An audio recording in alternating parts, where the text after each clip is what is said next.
그 후에 예수께서 디베랴 호수에서 또 제자들에게 자기를 나타내셨으니 나타내신 일은 이러하니라.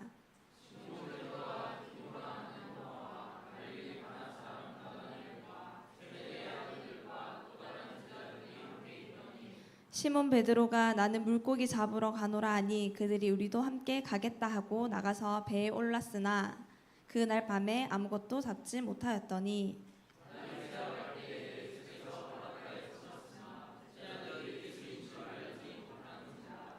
예수께서 이르시되 얘들아 너희에게 고기가 있느냐 대답하되 없나이다.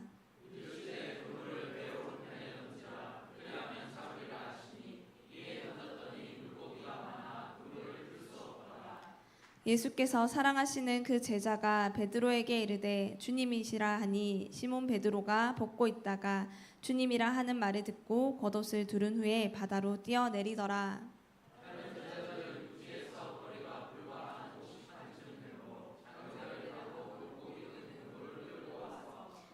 육지에 올라보니 숯불이 있는데 그 위에 생선이 놓였고 떡도 있더라. 시몬 베드로가 올라가서 그물을 육지에 끌어올리니 가득히 찬 물고기가 153마리라. 이같이 많으나 그물이 찢어지지 아니하였더라.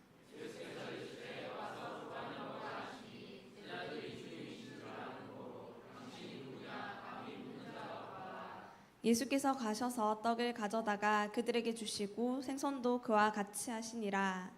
이것은 예수께서 죽은 자 가운데서 살아나신 후에 세 번째로 제자들에게 나타나신 것이라. 아멘. 네, 이 시간 와서 먹으라는 제목으로 목사님 나오셔서 설교하실 때 많은 은혜 받으시기 바라겠습니다.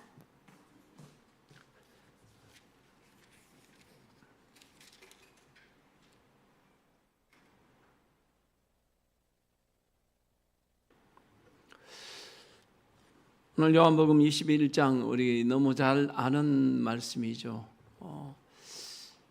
여러분 여기에서는 예수 그리스도의 회복과 또 그리스도께서 우리에게 주시는 평강이 담겨 있는 본문이기도 합니다. 근데 그 과정을 보면 또 그렇지도 않아요. 오늘 3절에 보면 성경은 이렇게 이야기합니다. 시몬 베드로가 나는 물고기 잡으러 가노라 하니 그들이 우리도 함께 가겠다 하고 나가서 배에 올랐으나 그날 밤에 아무것도 잡지 못하였더니 그날 밤에 무슨 일이 일어났습니까? 밤새도록 고기를 잡기 위해서 수고했지만 아무것도 잡지 못한 빈손으로 돌아오는 그 밤이 오늘 제자들이 예수님을 만나기 전에 밤이었습니다. 참 이 말씀은 우리에게 은혜가 되는 것 같아요. 아무것도 잡지 못한 채 빈손으로 오는 것도 주님을 만나기 위한 과정이라는 것. 여러분 참 이게 위로가 되는 메시지예요. 우리 교회가 열심히 달려왔잖아요. 상반기. 이제 상반기를 다 지났습니다. 열심히 달려오고 복음을 전하고 하나님의 나라를 세우기 위해서 수고했지만 어떻게 보면 인간적으로 우리 손에는 아무것도 들지 못한 빈손이잖아요. 그런데 주님께서는 이것도 과정이다. 그렇게 말씀하세요. 저는 이게 참 우리에게 위로가 되는 메시지라고 생각합니다. 오늘 제자들은 부활하신 예수님을 예루살렘에서 만났죠. 2번이나 만났습니다. 그런데 그 주님께서 제자들에게 내가 너희보다 먼저 갈릴리로 가리라 말씀하시고 사라지셨죠. 더 이상 그들 눈에 예수님이 보이지 않을 때 그들이 할 수 있는 일이 없었어요. 그래서 그들은 어디로 다시 돌아옵니까? 예루살렘에서 갈릴리로 돌아옵니다. 갈릴리로 돌아오니 할 일이 없어요. 할 게 없어요. 그러니까 베드로가 오늘 뭐라고 이야기합니까? 에이, 나는 고기나 잡으련다. 그럼 밤새 고기를 잡은 거예요. 그런데 허탕이에요. 제자들의 마음이 어땠을까 한번 생각해 봅니다. 제자들의 마음이 뭔가 예수님과 함께 하나님의 나라를 꿈꾸고 예수님과 함께라면 위대한 일들이 일어나리라 생각하고 그 수많은 관중들이 환호하고 열광하고 예수 그리스도께서 그들에게 보이신 그 기적과 능력이라면 충분히 위대한 일들이 일어날 수 있으리라 그들은 믿었어요. 근데 지금 이 갈릴리 디베라 바닷가에 모인 그들에게는 아무것도 남지 않은, 주님도 보이지 않죠. 환호하던 그 군중들도 없죠. 모든 게 사라져버린, 그게 오늘 제자들의 모습이었어요. 어쩌면 이 상반기를 결산하고 우리 하반기를 준비해야 될 우리 교회의 또 모습이기도 한 것 같아요. 오늘 여기에 몇 명이 나오는데요, 오늘 이 디베라 바닷가에서 함께 있던 사람들 누가 나옵니까? 2절에 보면 2절 같이 한번 읽어볼까요? 같이 읽겠습니다. 시작.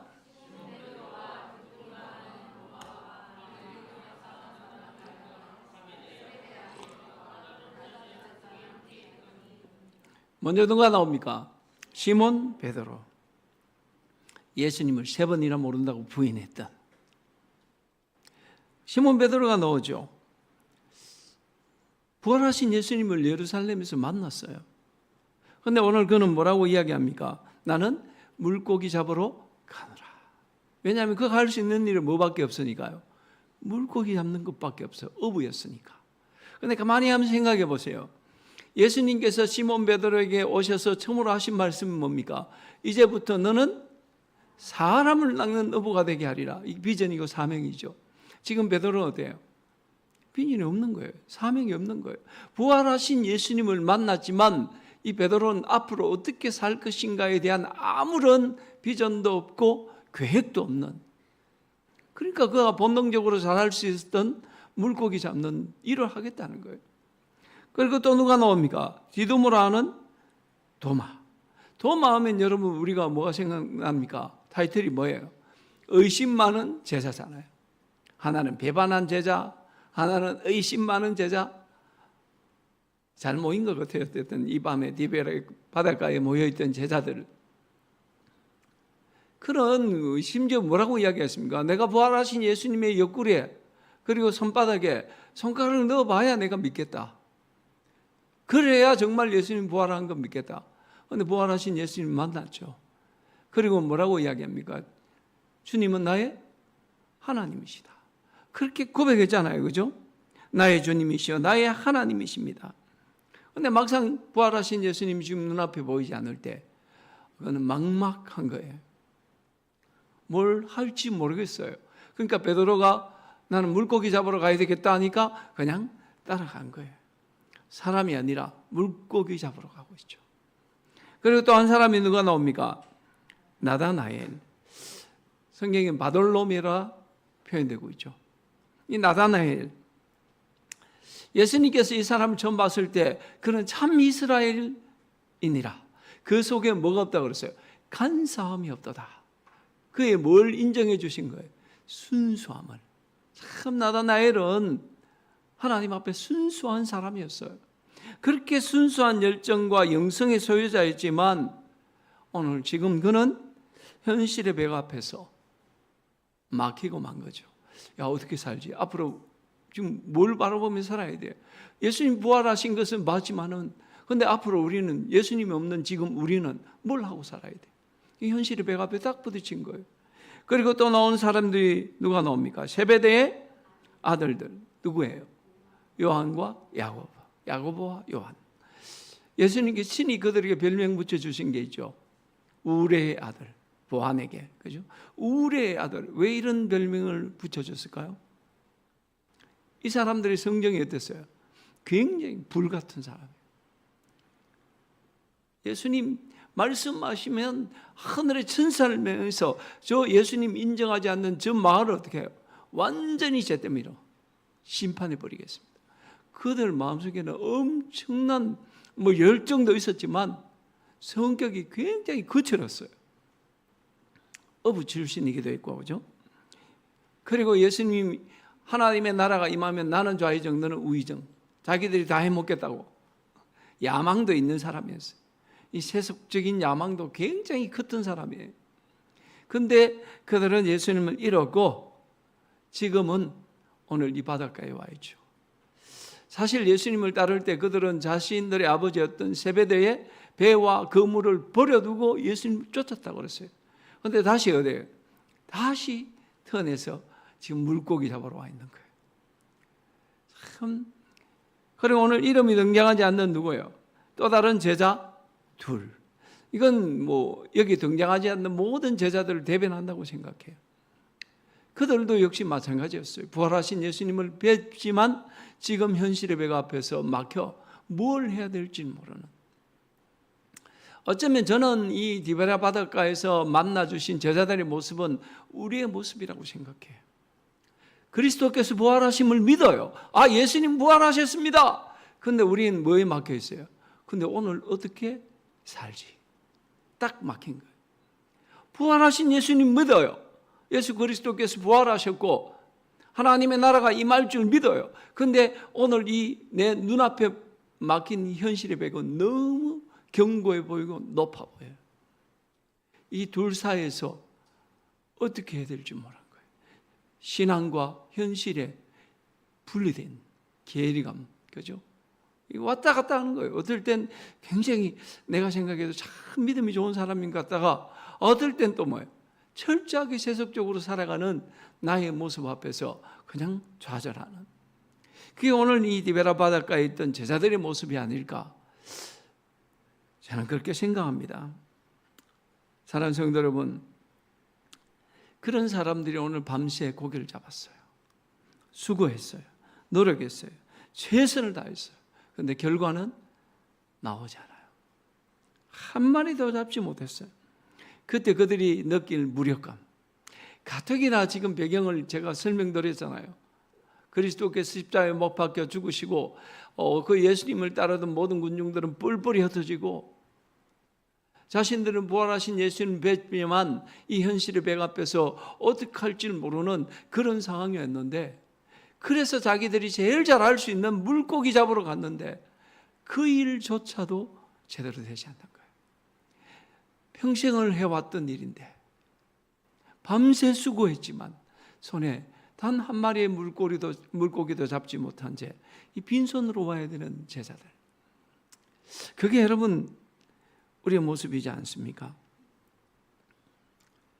우리가 캠퍼스 선교, 정말 우리 캠퍼스가 우리의 땅 끝이라고 우리는 믿습니다. 우리 목장의 최고의 목표는 뭡니까? 영혼 구원이죠. 우리가 소홀히 한 게 아니에요. 정말 열심히 달려왔어요. 지난 7개월 동안 부지런히 달려왔어요. 그런데 어떻게 보면 제자들처럼 우리는 어떻게 해요? 밤새 수고했지만 한 마리도 잡지 못한 채 빈손으로 지금 이 자리에 와 있다는 느낌, 그 무력감을 느끼고 있지 않습니까? 제가 며칠 전에 목사님과 대화를 나누는데 목사님이 그 이야기를 해요. 아, 내가 문자 하나를 받았는데 그 교회에서 정말 그 형제를 위해서 최선을 다해 섬겼대. 최선을 다해서 목사님 직접 에어컨도 달아주고 하여튼 제대로 설 수 있도록 그렇게 물심양면으로 섬겼는데 문자가 오기를 내용이 뭐냐면 목사님 그동안 너무 감사했습니다. 제가 이제 다음 주부터는 다른 교회로 가야 될 것 같습니다. 근데 목사님 걱정은 이 형제가 다른 교회로 가는 게 걱정이 아니고 마음의 우울증이 너무 심하다는 거예요. 이대로 방치하면 안 되는데 어떡하지? 그러면서 제게 고민을 이야기하는 거예요. 그래서 제가 이야기했죠. 위로가 되었는지 모르겠습니다만 나도 받았다. 예. 나도 문자를 받았다. 그렇게 위로를 해드렸어요. 모든 목회자에 있어서 참 가장 가슴 아플 때는 바로 그때죠. 오늘 목자들도 마찬가지인 줄 압니다. 여러분, 그런 마음을 우리가 딱 경험하게 되면요, 참 마음이 아파요. 스스로를 돌아보게 되고 내가 뭘 잘못했지, 내가 어떤 부분이 부족했지, 이런저런 생각에 좀 무력감에 젖어들 때가 참 많이 있어요. 그런데 여러분, 그것도 과정입니다. 우리 열심히 달려왔잖아요. 그런데 그 하나님 앞에 섰을 때 어쩌면 인간적으로 보면 참 빈손인 것 같아. 오히려 더 부끄럽고 죄송한 것밖에 없어. 그런데 그 밤도 지나가야 되는 과정이에요. 저는 그렇게 믿습니다. 우리 베델교회가 지나가는 그 과정들 중에 한순간이에요. 그런 과정 속에서 우리는 뭘 해야 됩니까? 오늘 4절부터 6절 보니까 한번 성경 한번 읽어볼까요? 그렇게 아무것도 잡지 못한 채 있을 때의 4절입니다. 날이 새어갈 때에 예수께서 바닷가에 서셨으나 제자들이 예수이신 줄 알지 못하는지라. 예수께서 이르시되 얘들아 너에게 고기가 있느냐 대답하되 없나이다. 이때 이 제자들은 이게 한 거리가 한 100m, 90m에서 100m 돼요. 우리 그 뭡니까? 8절에 보면 나오죠. 육지에서 거리가 불과 한 50칸쯤 된다 그랬죠. 이게 한 90m에서 100m.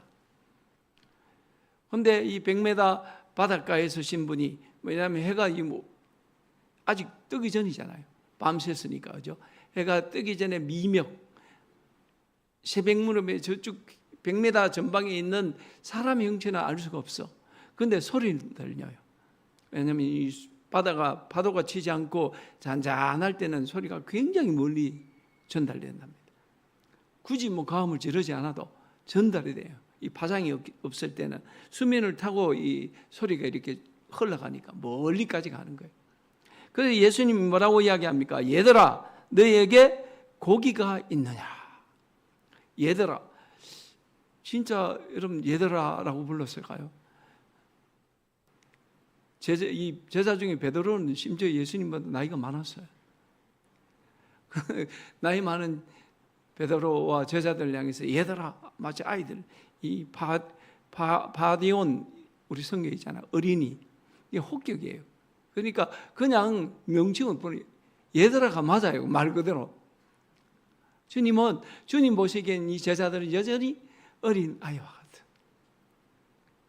그렇게 주님께서 그들에게 질문을 던졌어요. 물고기 좀 있어?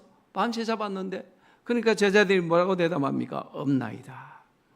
그리고 더 나아가서 7절에 6절에 이러시되 뭐라고 말씀합니까? 같이 한번 읽어볼까요?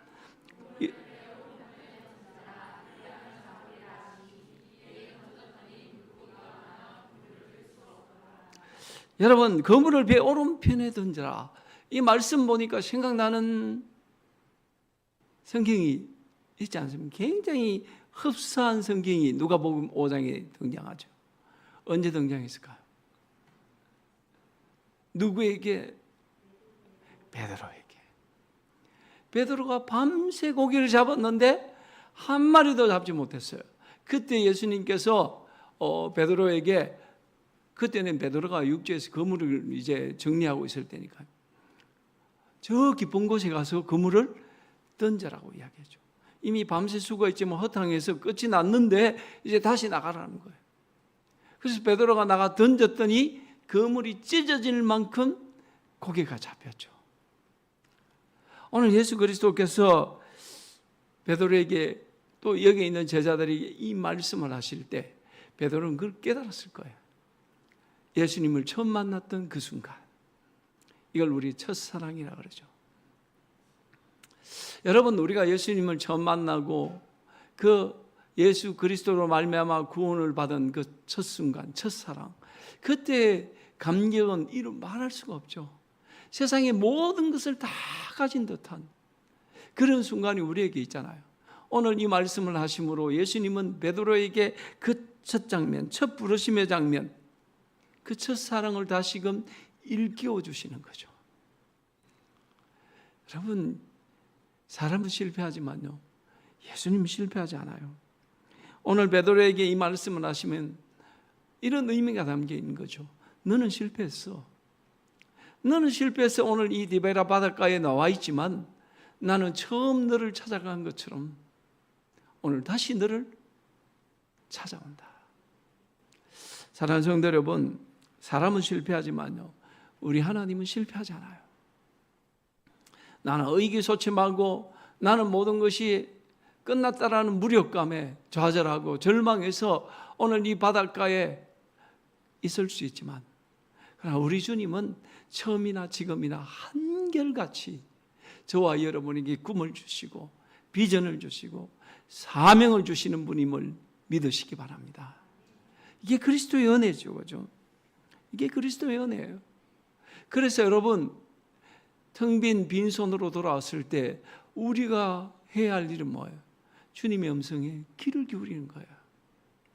이 상반기를 결산하는 이 마지막 오늘 이 순간에도 저와 여러분이 해야 될 것이 있다면 그 예수 그리스도의 음성에 귀를 기울이는 거예요.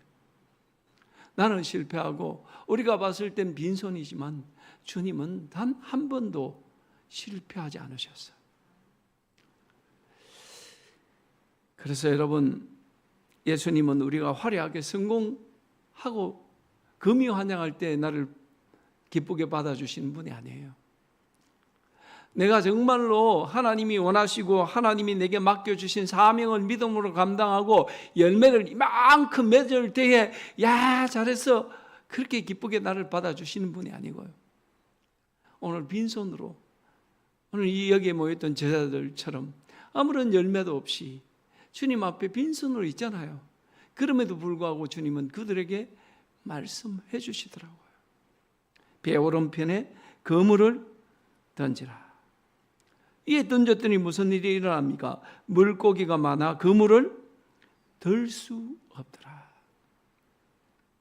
그렇게 수고해도 안 되던, 밤새 수고해도 안 되던 일, 근데 주님의 말씀에 순종하니 들 수 없을 만큼의 그 엄청난 물고기가 잡히더라는 거예요.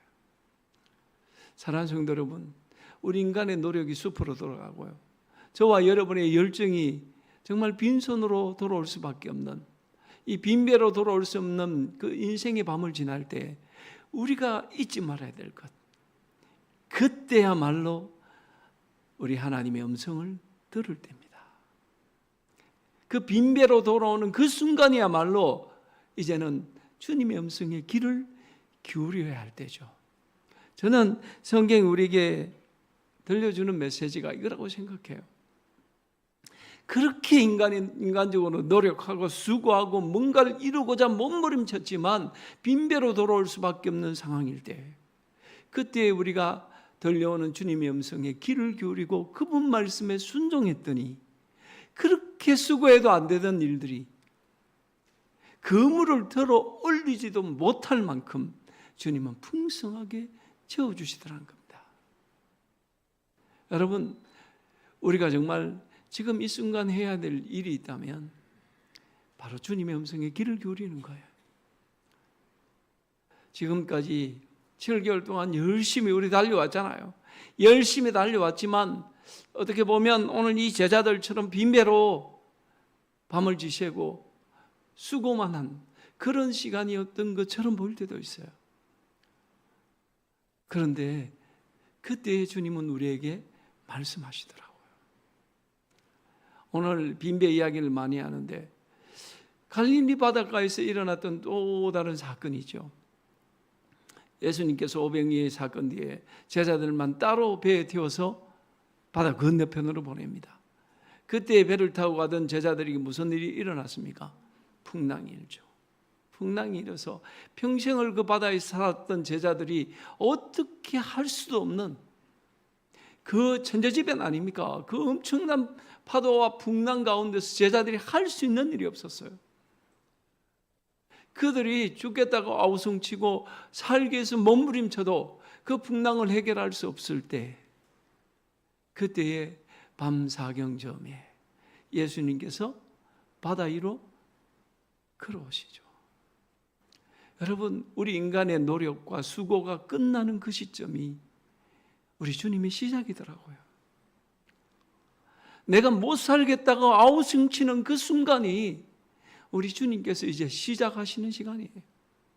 오늘 제자들은 밤새 고기를 잡았고 수고했지만 빈배로 돌아올 수밖에 없는 상황이었지만, 그런데 그때가 주님의 음성이 들려오는 시작이었어요.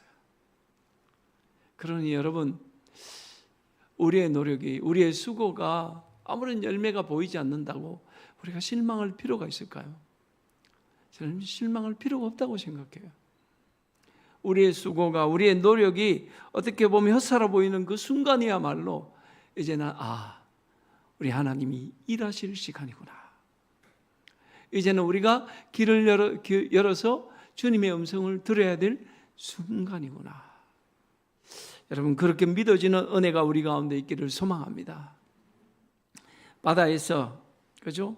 그렇게 평생을 살아왔던 베드로였지만 빈손으로 올 수밖에 없었지만, 그러나 주님의 음성을 듣고 순종할 때에 그물을 들어 올리지 못할 만큼 그는 풍성한 수확을 경험합니다. 내 힘이 아니고 나의 계획이 아니고 나의 수고가 아니고 주님의 음성에 귀를 기울이는 그 은혜가 우리 베델교회 가운데 있기를 소망합니다. 그리고 오늘 9절 이하에 보면 우리 예수님의 모습이 보이죠. 육지에 그들이 돌아왔을 때 예수님께서 그들을 위해서 준비하신 숯불이 있었고요, 생선이 있었고요, 떡이 있었습니다. 물론 우리 예수님은 하나님이셨기 때문에 초자연적으로 말씀으로 펑 하고 만들어내실 수 있는 분이에요. 그런데 성경은 그런 이야기를 하지 않죠. 오늘 제자들을 만나기 위해서 예수님이 직접 준비해 오신 것들이에요. 미리 준비하셨단 말이에요. 미리. 이 음식을 준비하실 때 우리 예수님의 마음이 어땠을까? 저는 한번 생각해 봅니다. 여러분, 아버지의 마음은요, 사랑하는 자녀들에게 맛있는 것을 준비해서 가져갈 때 그 가슴이 뛰죠. 제가 아직도 기억나는 건 우리 아버님이 결혼식장 가시면 보통 식사를 하고 이렇게 오셔야 되잖아요. 그런데 식사를 하지 않고 카스테라를 한 번씩 받아오셔요. 그 친구들과 함께 밥을 먹고 이야기하시면서 그렇게 오실 수 있는데 그걸 포기하고 물 받아오신 거예요. 이 카스테라 한 통. 어린 시절에 뭐 먹을 게 있습니까 그때? 근데 그 아버지가 가져다 주신 카스테라는 너무너무 맛있었어요. 지금 아무리 맛있는 카스테라를 먹어도 그 맛이 나지 않아요. 왜 그럴까 생각해 보니까 그게 뭐가 담겼어요? 아버지의 사랑이 담겼기 때문에. 자식을 위해서 기꺼이 그 점심을 포기하고 그 카스테라를 받아오신 그 아버지의 사랑의 마음, 그게 담겨서 그게 그렇게 맛있는 것 같아요. 그래서 저는 지금도 빵 중에 카스테라를 너무너무 좋아합니다. 그 카스테라를 들고 이 손에 들고 오시던 아버지의 마음이 저는 카스테라를 먹는 저보다 더 기뻤을 것 같아요. 그렇지 않아요? 오늘 예수님은 너무 잘 알고 계셨죠. 제자들이 밤새 고기를 잡고 허탕칠 걸 너무너무 잘 알고 계셨어요. 그런 수고한 제자들을 위해서 주님은 직접 이 숯불과 생선과 빵을 들고 오신 거예요. 뭐 하려고요? 지치고 피곤해 있는, 절망해 있는 제자들을 먹이시려고. 그게 우리 예수님의 마음이에요. 그래서 여러분, 오늘 10절 말씀 보면 예수님께서 뭐라고 이야기합니까? 예수께서 이러시되 지금 잡은 생선을 좀 가져라 하시니. 근데 한번 보세요. 9절 한번 보도록 하겠습니다. 9절 같이 읽어볼까요?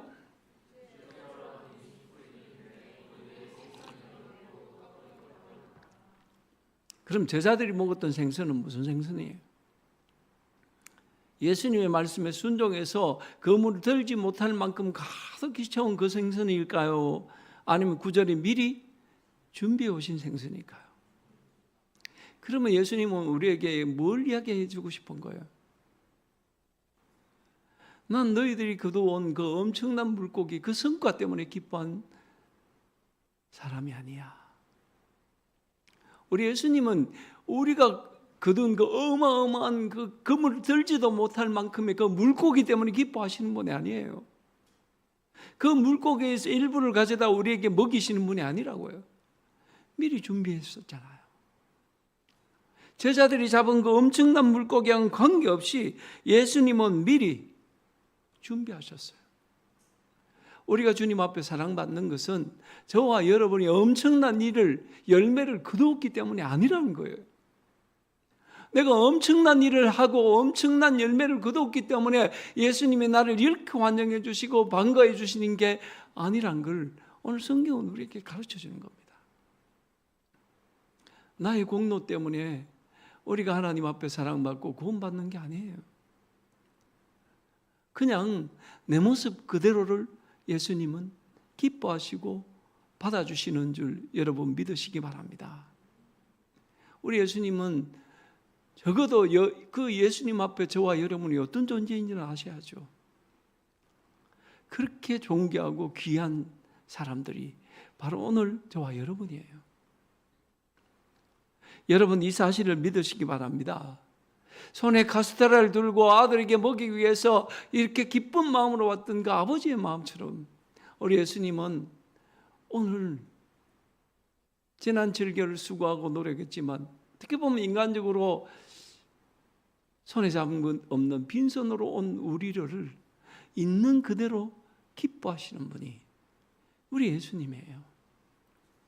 그러니 여러분 성과를 거두지 못했다고 열매를 못 맺었다고 실망할 필요도 없어요.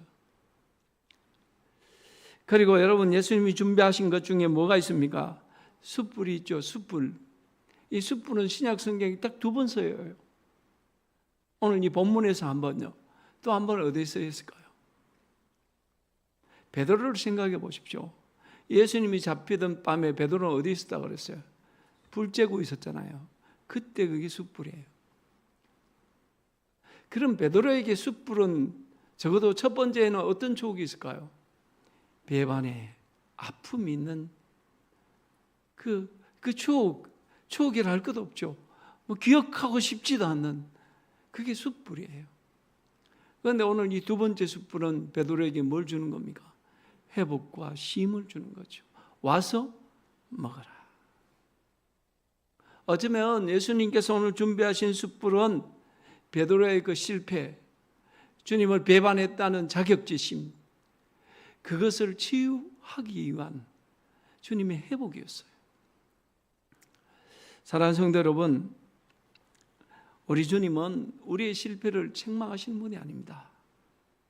저와 여러분이 어떻게 보면 잘 실패하잖아요. 예수님 믿으면서도 믿음으로 살지 못하고 예수님 믿는다 하면서도 열매 거두지 못하고 어떻게 보면 내가 나 자신을 봐도 참 형편없을 때가 너무너무 많은 그런 우리지만 주님은 나를 여전히 사랑하시고 나에게 회복을 주시는 분, 그분이 오늘 우리 주 예수 그리스도입니다. 주께서 오늘 우리에게 이렇게 말씀하실 거예요. 그렇게 바쁘게 살아왔고 열심히 살아왔지만 빈손으로 이 자리에 모인 저와 여러분을 향해서 예수님께서는 와서 먹어라. 여러분 와서 먹으라는 이 말씀이 얼마나 위로가 됩니까? 엘리야가 로뎀나무 아래에서 죽기를 간청할 때 그를 예수님 하나님께서 부르시고 그에게 까마귀를 통해서 먹을 것을 공급하시죠. 먹으라는 겁니다. 먹어야 사는 거예요. 오늘 예수 그리스도께서 저와 여러분을 위해서 준비하신 식탁, 그것은 쉼과 회복의 식탁입니다. 이제 8월이죠. 쉼 있는 달, 그러니까 굉장히 거창해 보이는데요. 어떻게 보면 그 8월은 우리에게 오늘 우리 주님의 만찬이죠. 숯불과 생선과 떡을 준비하신 우리의 실패, 우리의 아픔, 베드로의 배반, 그 상처를 주님은 회복시켜 주기를 원하시고 먹고 쉼을 얻기를 원하십니다. 그래서 8월은 참 우리에게 중요한 달인 것 같아요. 저는 8월을 지나면 이제 9월이잖아요. 9월부터는 제 마음이 그래요. 우리에게 맡겨진 사명, 그 사명을 붙잡는 그런 시간들이 될 겁니다. 하반기에는 우리 행복 모임을 위해서 열심히 달려갈 거예요. 근데 행복 모임이 뭡니까? 결국 주께서 우리에게 들려주시고자 하는 메시지, 음성, 사명 아닙니까? 교회가 영혼을 구원하는 일을 포기한다면 그건 교회로서 가치를 잃어버린 거예요. 맛을 잃어버린 소금과 같아요. 더 이상 그건 교회가 아니에요. 그래서 작년에 우리 한해 쉬었어요. 너무 행복 모임이 그냥 형식적으로 운영되는 것 같아서 제가 하는 시작을 했는데요. 돌아보니까 그게 너무너무 마음이 아픈 결정이었던 것 같아요. 교회가 영혼을 살리는 일을 쉬는 건 있을 수가 없는 일이죠. 교회가 어떻게 영혼을 살리는 일을 쉽니까? 그럴 수 없잖아요. 그건 교회가 교회 되기를 포기한다는 이야기와 똑같죠. 우리는 그 사명을 붙잡고 다시 달려가야 돼요. 그러려면 여러분 와서 먹으라는 주님의 음성에 귀를 기울이셔야 됩니다.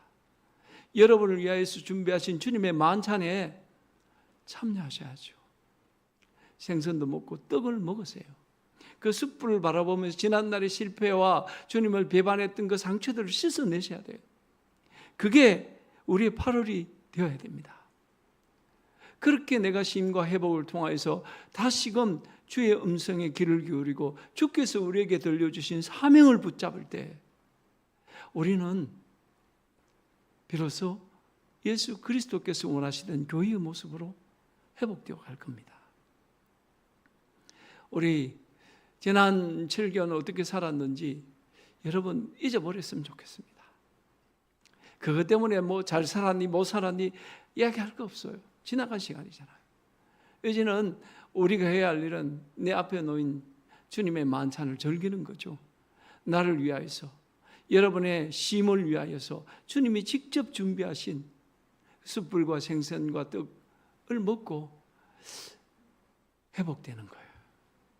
그리고 다시금 우리에게 맡겨주신 사명을 붙잡고 달려가는 그런 시간들이 될 수 있기를 원합니다. 교회는 주의 사명을 받은 것이고요. 그 사명을 감당하기 위해서 존재하는 것입니다. 교회가 받은 사명은 다른 게 아니에요. 우리 예수님이 잃어버린 영혼들, 저 죽어가는 영혼들, 그들을 살리는 게 교회의 사명이고 저와 여러분의 사명입니다. 그 일을 위해서 우리가 좀 쉼과 회복이 필요하다는 것을 주님이 너무 잘 하시는 것 같아요. 주님의 만찬, 오늘 여러분들을 위해서 펼쳐놓으신 주님의 만찬을 마음껏 즐기시고 다시금 사명 붙잡고 다시금 복음 앞에 서서 우리 주님의 부르심을 향해 달려가는 우리 주님의 신실한 성도님들 되시기를 축원합니다.